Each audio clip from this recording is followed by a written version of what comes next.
Malavalli side ಮಾಡೋ ಮೊಳಕೆ ಕಟ್ಟಿದ ಸಾರು ಹೇಗೆ ಮಾಡೋದು ಅಂತ ನೋಡೋಣವಾ. ಮುದ್ದೆಗೆ ಅನ್ನಕ್ಕಂತೂ ಏನು ರುಚಿ ಗೊತ್ತೇನ್ರಿ. ಹೇಗೆ ಮಾಡೋದು ಅಂತ ನೋಡೋಣ. ಮೊದಲಿಗೆ ನಾನಿಲ್ಲಿ ರುಬ್ಬೋದಕ್ಕೆ ಅಂತ ಸ್ವಲ್ಪ ಕಾಯಿ, ಒಂದೆರಡು ಟೊಮೊಟೊ, ಒಂದು ಈರುಳ್ಳಿ, ಒಂದು 10ರಿಂದ 15 ಬೆಳ್ಳುಳ್ಳಿ ಮತ್ತು ಒಂದು 4-5 ಇಂಚು ಶುಂಠಿ ತೊಗೊಂಡಿದ್ದೀನಿ.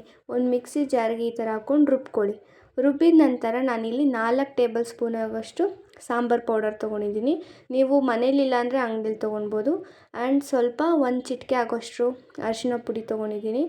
ಮತ್ತು 1 ಟೇಬಲ್ ಸ್ಪೂನ್ ಆಗೋಷ್ಟು ಧನಿಯಾ ಪೌಡರ್, ಆಮೇಲೆ ಒಂದು 4 ಇಂಚು ಚಕ್ಕೆ ತೊಗೊಂಡಿದ್ದೀನಿ. ಒಂದು 3ರಿಂದ 4 ಲವಂಗ ಕೂಡ ಹಾಕ್ಕೊತಾಯಿದ್ದೀನಿ. ಹಾಕ್ಕೊಂಡು ನಾನು ತೋರಿಸ್ತಾ ಇದ್ದೀನಲ್ವ, ಇಷ್ಟೂ ಹಾಕ್ಕೊಂಡು ಫೈನ್ ಪೇಸ್ಟ್ ಮಾಡಬೇಕು. ನೋಡಿ ಇಲ್ಲಿ ತೋರಿಸ್ತಾ ಇದ್ದೀನಲ್ವ, ಈ ರೀತಿ ತರ್ತರಿ ಬರಬಾರ್ದು, ಈ ರೀತಿ ಫೈನ್ ಪೇಸ್ಟ್ ಮಾಡ್ಕೊಳ್ಬೇಕು.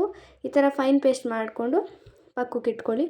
ನೆಕ್ಸ್ಟು ಒಂದು ಕುಕ್ಕರ್ ಇಟ್ಕೊಳ್ಳಿ. ಕುಕ್ಕರ್ ಕಾದ ನಂತರ 4 ಟೇಬಲ್ ಸ್ಪೂನ್ ಆಗೋಷ್ಟು ಆಯಿಲ್ ಹಾಕ್ಕೊಳ್ಳಿ.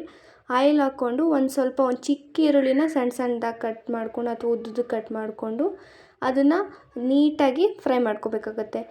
ಗೋಲ್ಡನ್ ಬ್ರೌನ್ ಬರಬೇಕು ಈರುಳ್ಳಿ. ಆ ರೀತಿ ನಾವು ಇಲ್ಲಿ ನೋಡಿ ತೋರಿಸ್ತಾ ಇದ್ದೀನಲ್ವ, ಈ ರೀತಿ ನಾವು ಬಾಡಿಸ್ಕೊತಾ ಇರಬೇಕು. ಅದು ಗೋಲ್ಡನ್ ಬ್ರೌನ್ ಬರೋವರೆಗೂ ಅದನ್ನು ನೀಟಾಗಿ ನಾವು ಬಾಡಿಸ್ತಾ ನಂತರ ಏನು ಮಾಡಬೇಕು ಅಂದರೆ, ಇವಾಗ ಇದು ಮೊಳಕೆ ಕಟ್ಟಿದ ಸಾರಲ್ವ, ಅದಕ್ಕೆ ಮೊಳಕೆ ಕಟ್ಟಿದ್ದು ಕಾಳನ್ನ ತೊಗೋಬೇಕು. ನಾನಿಲ್ಲಿ ಒಂದು 250 ಗ್ರಾಮ್ ಆಗೋಷ್ಟು, ಅಂದರೆ ಒಂದು 1/4 kg ಆಗೋಷ್ಟು ಮೊಳಕೆ ಕಟ್ಟಿದ ಕಾಳನ್ನ ತೊಗೊಂಡಿದ್ದೀನಿ. ಇದನ್ನು ಮನೇಲೂ ಕೂಡ ನೀವು ಮೊಳಕೆ ಕಟ್ಟಿಸ್ಬೋದು, ಅದು ಇನ್ನೂ ತುಂಬ ಚೆನ್ನಾಗಿ ರುಚಿ ಬರುತ್ತೆ.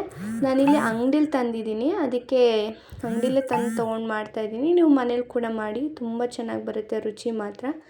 ಸೊ ಇವೆರಡನ್ನೂ ಕೂಡ ಮಿಶ್ರಣ ಮಾಡ್ಕೊಳ್ಳಿ, ಫ್ರೈ ಮಾಡ್ಕೊಳ್ಳಿ. ಒಂದು 2 ನಿಮಿಷ ಸಾಕು.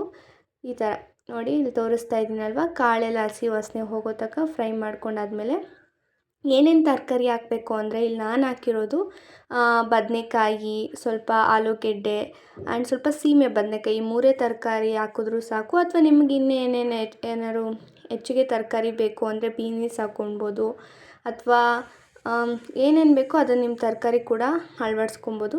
ನಾನಿಲ್ಲಿ 3 ತರಕಾರಿ ಮಾತ್ರ ಹಾಕಿದ್ದೀನಿ. ನೋಡಿ ಈ ಥರ ಬಾಡಿಸ್ಕೊಂಡು ಅದನ್ನ ಈ ಥರ ಅದೆಲ್ಲ ಆದಮೇಲೆ ನಾವೇನು ಖಾರ ರುಬ್ಬಿಟ್ಕೊಂಡಿದ್ವಿ ಅಲ್ವ, ಅದನ್ನು ಕೂಡ ಇದರೊಳಗಡೆ ಹಾಕಿ ಸೇರಿಸ್ಬೇಕು. ನಾನು ನೋಡಿ ಇಲ್ಲಿ ಸೇರಿಸಿದ್ದೀನಲ್ಲ ಆ ಥರ ಅದನ್ನು ಕೂಡ ನೀಟಾಗಿ ಮಿಶ್ರಣ ಮಾಡಬೇಕು. ಮಿಶ್ರಣ ಮಾಡಾದ್ಮೇಲೆ ಅದಕ್ಕೆ ಸ್ವಲ್ಪ ನೀರು ಇರಬೇಕು, ಅಂದರೆ ಏನೇನು ಜಾರಲ್ಲಿ ಇರುತ್ತಲ್ವ ಅದೆಲ್ಲ ವೇಸ್ಟ್ ಆಗಬಾರ್ದಲ್ವ ಅಂತ. ಸಾಂಬಾರಿಗೆ ಎಷ್ಟು ನೀರಿನಂಗೆ ಬೇಕೋ ಅಷ್ಟು ನೀರಿನಂಗೆ ನೀವು ನೀರು ಹಾಕ್ಕೊಂಡ ನಂತರ ರುಚಿಗೆ ತಕ್ಕಷ್ಟು ಉಪ್ಪು ಹಾಕಬೇಕು. ಉಪ್ಪು ನೋಡ್ಕೊಂಡು ಹಾಕ್ಕೊಳ್ಳಿ, ಜಾಸ್ತಿ ಹಾಕ್ಕೊಳ್ಳೋಕೆ ಹೋಗಬೇಡಿ. ಉಪ್ಪು ಹಾಕ್ಕೊಂಡು ಇದನ್ನು ಲಿಡ್ನ ಕ್ಲೋಸ್ ಮಾಡಿ 3 ವಿಷಲ್ ಬರಬೇಕು. 3 ವಿಷಲ್ ಆದ ನಂತರ ನಾವು ಇದನ್ನು ಓಪನ್ ಮಾಡ್ಬೋದು. ಓಪನ್ ಮಾಡಿಬಿಟ್ಟು ಕೂಡ ನೋಡಿ ಇಲ್ಲಿ ತೋರಿಸ್ತಾ ಇದ್ದೀನಲ್ವ, ಈ ಥರ ಕುದಿ ಬರಬೇಕು. ಈ ಥರ ಕುದಿ ಬರ್ತಾ ಇದೆ ಅಂದರೆ ಸಾರು ತುಂಬ ಚೆನ್ನಾಗಾಗಿದೆ ಅಂತ ಅರ್ಥ. ನೋಡಿ ಎಷ್ಟು ಚೆನ್ನಾಗಿ ಕಲರ್ಫುಲ್ ಆಗಿದೆ ಅಲ್ವಾ. ನನಗಂತೂ ಫೇವ್ರೆಟ್ ಸಾಂಬಾರಿದು. ಈ ಒಂದು ವಿಡಿಯೋ ನಿಮಗೆ ಇಷ್ಟ ಆದರೆ ಲೈಕ್ ಮಾಡಿ. Thanks for the watching.